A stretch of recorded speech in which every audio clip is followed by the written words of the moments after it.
안녕하세요. 이제 2년차 결혼 생활을 신혼같이 만끽하고 있는 20대 남자입니다. 정확히 말하자면 바로 몇 주 전까지 신혼 같은 즐거움을 만끽하고 있었다고 해야겠네요. 주변 사람들 모두가 하나같이 하는 말이 저한테 장가 참 잘 갔다는 말입니다. 고운 심성만큼이나 얼굴도 예쁜 아내와 결혼한 걸 단 한 번도 후회해 본 적이 없습니다. 바로 아내까지 의심하게 되는 얼마 전 사건이 일어나기 전까지는 말이지요. 여러분들이 믿기 어려운 이야기일 수도 있겠지만 제가 겪은 사실 그대로 사연을 적어보도록 하겠습니다. 요 며칠 동안 너무 괴로워서 어떻게 해야 할지, 이 사건으로 인해 일도 손에 안 잡히고 생활이 안 되는 지경까지 왔거든요. 제 이야기부터 하자면 17년도에 유행하던 코인 열풍과 상승장에 힘입어 제 나이 또래에 만져보기 힘든 돈을 얻게 된 사람이었습니다. 자랑처럼 들리겠지만 그때 당시 돈이 제일 많을 때는 10억이 넘는 돈을 가지고 있었으니 이거야말로 인생 대역전인가 싶었어요. 연이은 상승장에 그 돈을 또 만들어주니 정말 눈에 보이는 게 없었습니다. 운이 좋아서 벌게 된 돈이지만 저는 그게 제 실력인 줄로만 알았습니다. 돈이 있기 전에는 저는 그냥 평범한 백수에 불과했는데 명품으로 치장하고 외제차까지 한 대 뽑으니 평소에는 저를 거들떠보지도 않는 여자들이 제게 먼저 연락을 해오곤 했어요. 백수 시절에는 말 한마디 붙여보기도 힘든 콧대 높은 여자들이 안달이 나서 저를 먼저 만나고 싶어 했으니 말 다 했죠. 서울 한복판에 있는 호텔 하나 빌려서 낮 동안에는 백화점 명품관을 돌며 선물 하나씩 해주고 밤에는 방에 데려가면 그 도도하고 콧대 높던 여자들이 제 발밑에 엎드리듯 제가 원하는 대로 다 해주는 게 참말로 형용하기 힘든 우월감마저 느끼게 해줬습니다. 사실 지금의 제 아내도 그때 만난 여자들 중 한 명이었어요.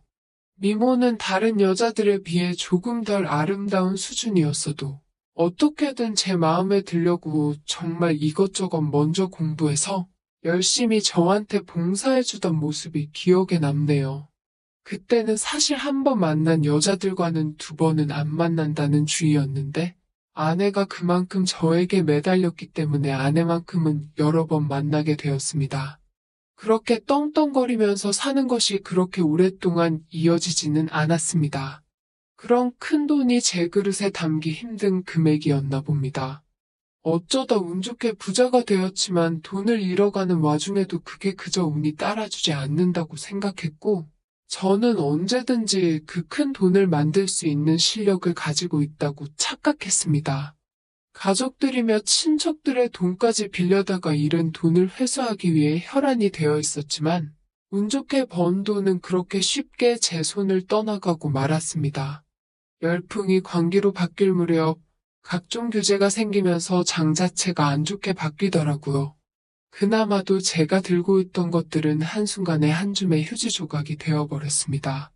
가족들과 친척들, 친구들이며 지인들의 돈까지 같이 날려먹은 건 두말할 것도 없고요. 그나마 제 명의로 가지고 있던 외제차나 그동안 저를 꾸민다고 구매한 명품들을 급하게 팔아치우니 적어도 지인들에게 빌린 돈 정도는 갚을 수 있었습니다. 하지만 가족들과 친척들의 돈은 갚을 수가 없었어요.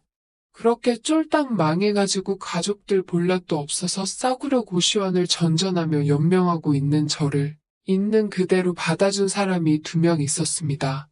한 명이 저와 결혼한 제 아내였습니다. 아내도 제가 돈을 펑펑 쓰던 시기에 만난 이쁜 여성 중 한 명이었습니다. 매번 저와 호화로운 호텔방에서 하루를 보낼 때마다 지하철에서 전화번호를 따였네. 어떤 남자가 고백을 해왔네 자랑처럼 이야기를 하길래 저는 제 돈을 보고 만나는 여타 다른 여성들과 별 다르게 없는 예쁜 여자인 줄만 알았는데 그게 아니었습니다. 제가 쓰는 돈이 아니라 저와 같이 있는 시간이 정말 즐거웠었다고 하더라고요.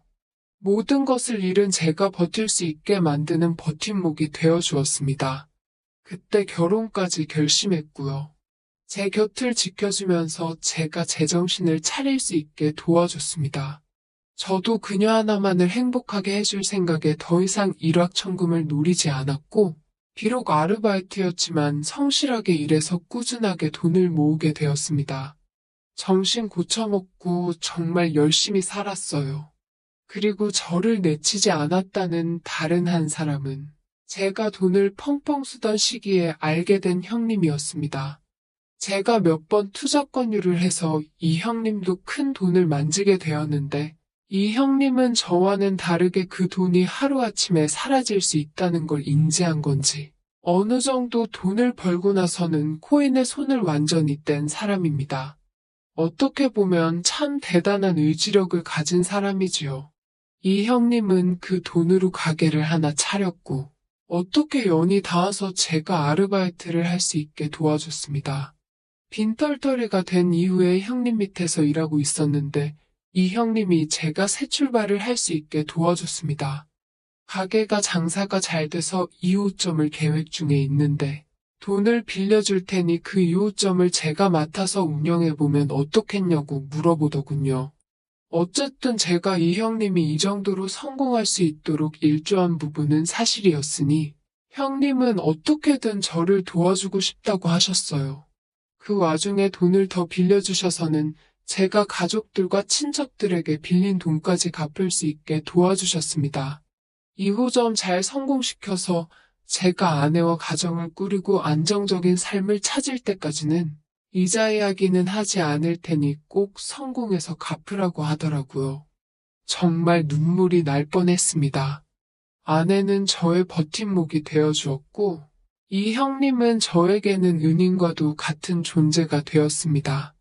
2호점이 어느 정도 궤도에 오르기 시작하니 저도 머리가 괜찮아졌습니다. 인건비를 아낀다고 아내까지 발벗고 나서서 가게에 나와 일손을 도와줬어요.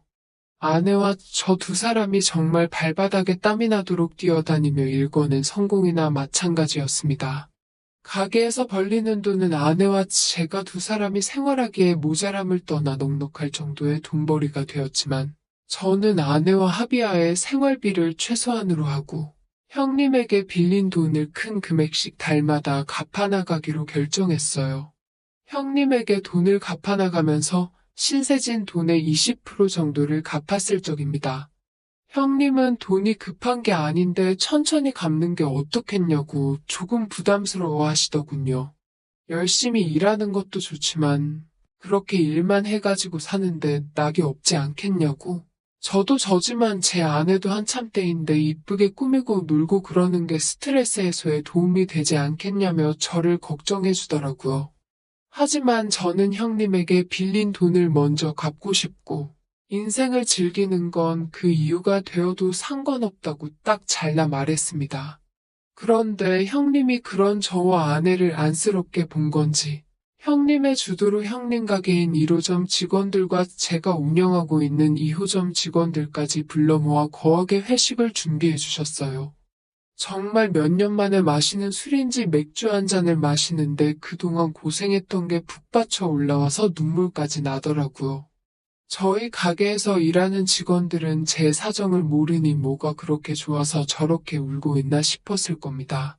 그날의 술맛은 정말 제 인생의 어떤 것과 비교해도 가장 값진 술이나 마찬가지였어요. 그때까지만 해도 형님이 베풀어준 은혜에 정말 몸둘 바를 모르고 있었고 그런 일이 있을 거라곤 생각조차 하지 못했어요. 회식 자리는 1차에서 2차로, 2차에서 3차로 이어졌습니다.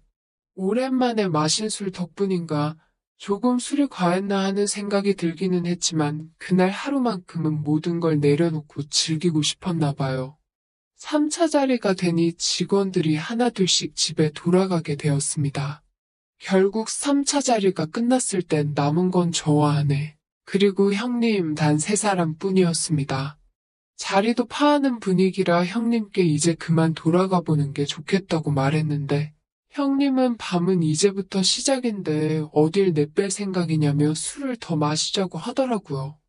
영업시간 제한 때문에 문을 연 곳은 어디에도 없었고 그래서 아쉬운 대로 편의점에 들려 간단한 안주거리와 술을 사가지고 저희 집으로 향했습니다.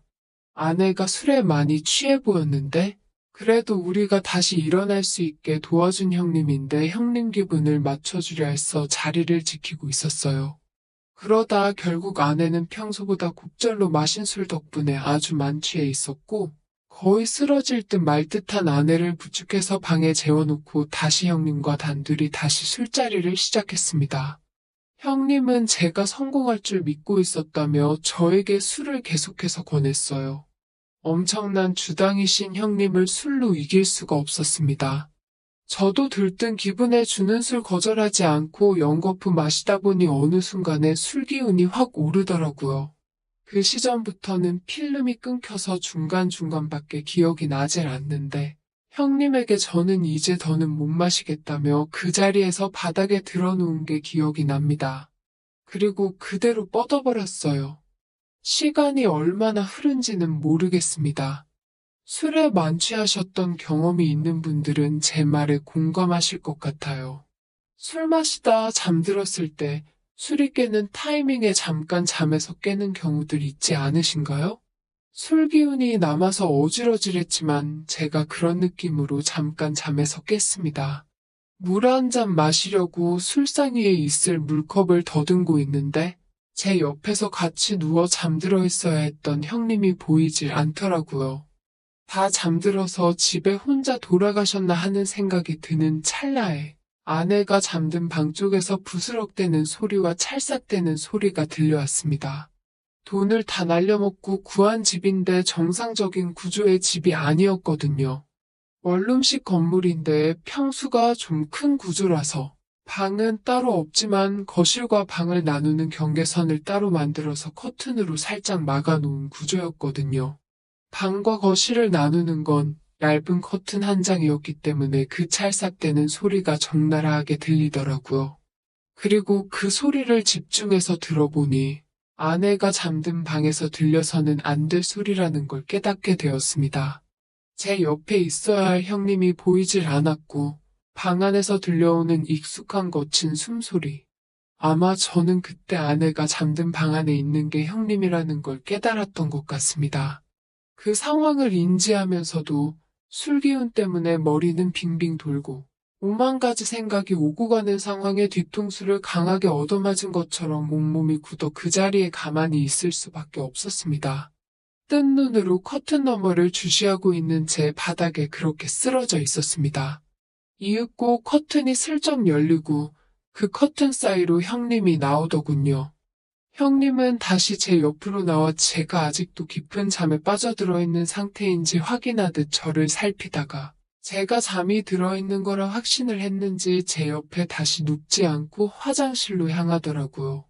화장실을 잘못 찾아서 아내가 자는 방 안으로 들어갔다고 하기엔 화장실에서는 수도꼭지에서 물이 흐르는 소리밖에 들리지 않았고 변기에서 물 내리는 소리는 나지 않았습니다. 그리고 형님이 다시 제 옆에 눕는 걸 보고 나서는 머리가 핑 돌아서 다시 그대로 잠에 들어버리고 말았습니다. 눈을 뜨고 나니 형님이 또 안 보여서 후다닥 아내가 자고 있는 방으로 달려갔는데 형님은 없고 아내 혼자서 있더라고요. 핸드폰을 보니 형님한테서 문자가 한 통 와 있었습니다. 깨우기 미안해서 먼저 돌아간다고, 잘 놀다 간다고요. 자고 있는 아내를 깨워서 무슨 일 없었냐고 걱정되듯이 물어봤는데 아내는 아직도 술이 안 깬 듯 제가 무슨 말을 하는지 모르겠다고 하더군요. 아직도 그날 방 안에서 무슨 일이 있었는지 모르겠습니다. 제가 생각하는 최악의 상황이 아니었으면 좋겠지만 아내가 당시에 잠옷으로 입고 있던 옷이 치마로 된 원피스 형태의 잠옷이었거든요. 이 형님이 마음만 먹었다면 인사불성이 돼서 정신을 못 차리는 아내에게 손을 댈 수도 있었겠다는 생각도 듭니다. 아내는 무슨 말인지 모르겠다고 하지만 저는 형님이 아내에게 손을 댔다는 확신이 있었습니다. 다행인 건 아내가 기억을 못하고 있다는 거겠지요. 아내도 모르고 형님도 제 앞에 이 일에 대해서 이야기를 하지 않을 테니 이 일을 제가 혼자 마음속으로 덮어가야 하는지 아니면 짚고 넘어가야 하는지 수만 가지 생각이 듭니다. 은인이라 생각했던 형님이 저를 배신하고 그런 짓을 했다니 한편으로는 원망스럽기도 합니다. 기억을 못하는 아내가 증인이 될 수가 없으니 형님이 잡아떼기만 하면 제가 생사람 잡는 거나 마찬가지인 상황에서 형님을 다그치자니 혹시나 형님이 기분이 상해서 빌려준 돈을 다 뱉어내라면 겨우겨우 키워낸 가게를 형님에게 그대로 빼앗겨버리지 않을까부터가 걱정이 됩니다.